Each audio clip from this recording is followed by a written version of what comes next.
Corona महामारी संक्रमण से बचाव को लेकर दुनिया भर में हर संभव प्रयास किए जा रहे हैं। मरीजों के इलाज में जुटे डॉक्टर भी रोजाना संक्रमित हो रहे हैं। वहीं यदि प्रदेश के मातृ शिशु अस्पताल कमला नेहरू की बात करें तो यहां प्रसव के लिए आने वाली महिलाओं के लिए बड़ी चुनौती रहता है, क्योंकि यदि वे कोरोना पॉजिटिव पाई जाती हैं तो मां और नवजात शिशु को भी खतरा है। लेकिन अस्पताल में सुरक्षा मानकों का पूरा ख्याल रखा जा रहा है। आपको बता दें, यहां इलाज के लिए आने वाली महिला की सबसे पहले थर्मल स्कैनिंग की जाती है। उनके साथ आए तीमारदार की भी स्कैनिंग होती है। उसके बाद ही महिला अस्पताल में प्रवेश कर सकती है और मरीज के साथ एक ही तीमारदार को प्रवेश की अनुमति है। ओपीडी में इलाज शुरू होने के बाद से प्रसव की तारीख तक ये प्रक्रिया इसी तरह रहती है ताकि कोई भी जोखिम न रहे। आइए कमला नेहरू अस्पताल के डिप्टी एमएस डॉक्टर रघुवेश्वर ज्योति से जानते हैं कि कोरोना काल में किस तरह से अस्पताल में सावधानियां बरती जा रही है और यदि गर्भवती महिला कोरोना पॉजिटिव आती है तो प्रसव के लिए क्या व्यवस्थाएं हैं और प्रसव के बाद नवजात शिशु का कोरोना टेस्ट कितने समय बाद लिया जाता है। देखिए, हमारे पास जितने भी पेशेंट आ रहे हैं ओपीडी बेसिस पे तो ये पॉसिबल नहीं है कि हर पेशेंट का टेस्ट किया जाए, पर हम रेगुलर थर्मल स्क्रीनिंग करते हैं पेशेंट की। SpO2 देखते हैं, जिसका ऑक्सीजन लेवल कम हो या टेम्परेचर ज़्यादा हो, हम सबके टेस्ट एडवाइस करते हैं, चाहे वो ओपीडी बेस पे हो। पर जिन पेशेंट्स को हम एडमिट करते हैं, चाहे वो लेबर रूम में या हम गायनी वार्ड में जिनकी कैंसर सर्जरीज हो रही हैं, सब लोगों के हम रैपिड एंटीजन टेस्ट करते ही करते हैं। लेबर रूम के पेशेंट्स का रैपिड एंटीजन टेस्ट होता है और जिनके जो मेजर ऑपरेशन होने हैं उनका RT-PCR या ट्रूनाट से जो दूसरा टेस्ट होता है। जिन पेशेंट्स के टेस्ट पॉजिटिव पाए जाते हैं उनके लिए अलग से कोविड लेबर रूम और कोविड OT ऑपरेशन थिएटर वो बनाया हुआ है। उनका ट्रीटमेंट वहाँ किया जाता है और उनको कोविड वार्ड में ही एडमिट रखा जाता है। हमारे जितने doctors, staff nurses, paramedical staff, class 4 sanitation workers, ये सारे PP किट पहन के उनका ट्रीटमेंट करते हैं, उनकी सेवा करते हैं। कोविड से रिलेटेड अभी तक हमारे पास जितने पेशेंट आए हैं, हम लगभग 50 के आसपास डिलीवरीज और सिजेरियन हो चुके हैं यहाँ पे कमला नेहरू हॉस्पिटल में, और 4 से 5 के बीच में कैंसर के ऑपरेशन भी हो चुके हैं लोगों के, जो पेशेंट कोविड पॉजिटिव पहले ही पाए गए हैं, जिनका पता था कि कोविड पॉजिटिव है, पर डिले जो उनके ट्रीटमेंट में है वो उनकी जान को खतरा कर सकता था या उनकी लाइफ एक्सपेक्टेंसी कम कर सकता था। उन लोगों के ऑपरेशन यहाँ पे हो चुके हैं।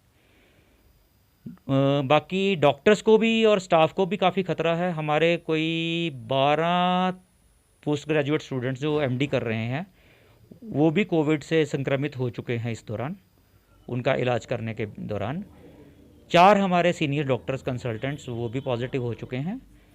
वार्ड सिस्टर्स, स्टाफ नर्सेज और सिक्योरिटी वाले जो हमारे बंदे हैं और लैब टेक्नीशियन मिला के 10 पैरामेडिकल स्टाफ भी हमारे कोरोना से संक्रमित हो चुके हैं। जितने भी पेशेंट आते हैं उनका रजिस्ट्रेशन किया जाता है, पर्ची बनती है। जहाँ पे पर्ची बनती है वहीं पे ही हमने एक सिस्टम लगाया हुआ है जहाँ पे एक डॉक्टर उनका पल्स और SpO2 और टेम्परेचर मॉनिटर करता है। फिर आगे मैंने जैसे आपको बताया है कि जिनमें कोई प्रॉब्लम पाई जाती है उनका हम टेस्ट करवाते हैं और जो नॉर्मल पाए जाते हैं उनको नॉर्मल OPD में भेज दिया जाता है। पर लेबर रूम में अगर कोई पेशेंट जाता है तो उसका टेस्ट होना मैंडेटरी है।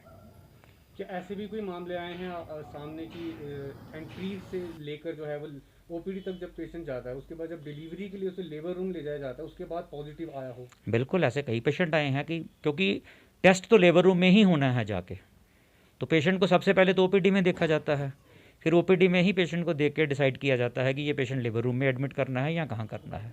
और जब लेबर रूम में टेस्ट होता है तो उसको पॉजिटिव पाया जाता है। फिर हम उसको बीच में जो रास्ता है और जिस जगह पे पेशेंट गया होता है उसको सैनिटाइज कर देते हैं। तो डिलीवरी जिस तरह से अगर कोविड पेशेंट की डिलीवरी होती है तो उसके बाद जो है वो बच्चा और जो है वो जच्चा है उसे कहाँ रखा जाता है और कितने दिन तक के लिए रखा जाता है? उसके लिए हमने स्पेशल डेजिग्नेटेड कोविड वार्ड बनाए हुए हैं जहाँ पे सिर्फ कोविड पॉजिटिव मदर और उनके बच्चे ही रखे जाते हैं। साथ में हम एक अटेंडेंट भी अलाउ करते हैं, क्योंकि मदर अकेली बच्चे को नहीं देख पाती 24 घंटे। जो डिलीवर्ड पेशेंट है उसके लिए हम एक अटेंडेंट अलाउ कर रहे हैं उनके साथ जाना। 2 दिन के बाद बच्चे का टेस्ट होता है 48 आवर्स आफ्टर डिलीवरी। अगर बच्चा नेगेटिव पाया जाता है तो हम मदर को, अगर उसके घर में होम आइसोलेशन की फैसिलिटी है तो अकॉर्डिंग टू गवर्नमेंट गाइडलाइंस हम 48 आवर्स के बाद उनको घर भी भेज सकते हैं।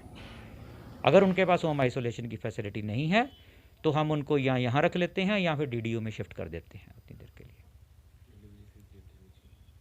रोज की अगर बात करें तो कितनी डिलीवरियां यहाँ पर होती हैं? रोज़ की तो नहीं बोल सकते, बट ऑन एन एवरेज हर हफ्ते में 4 से 5 डिलीवरीज या सिजेरियन हो रहे हैं। कभी एक नहीं भी होता, कभी 2 भी हो जाते हैं, बट ऑन एन एवरेज हर हफ्ते 5 के आसपास डिलीवरीज हो रही हैं। आप एक गायनेकोलॉजिस्ट हैं, तो उस लिहाज से आप जो है वो क्या सलाह देना चाहेंगे ऐसी माताओं को जो यहाँ पे प्रसव के लिए आती हैं? देखिए, प्रसव कराना तो एक इमरजेंसी है, वो तो आना ही पड़ेगा, पर उनके रिश्तेदारों के वो मेरी हाथ जोड़कर ये निवेदन है कि एक तो भीड़ मत करें, ज़्यादा अटेंडेंट ना आए, एक पेशेंट के साथ सिर्फ एक ही अटेंडेंट आए, ठीक है। और जो गवर्नमेंट ने गाइडलाइंस दी हैं कि मास्क लगा के रखें और सोशल डिस्टेंसिंग करें, उनको फॉलो करें। और वो भी जो प्रशासन है अगर कुछ सख्ती करता है तो वो पेशेंट्स के भले के लिए ही है, तो वो उसमें से अपना पूरा सहयोग करें। Bureau report, Shimla.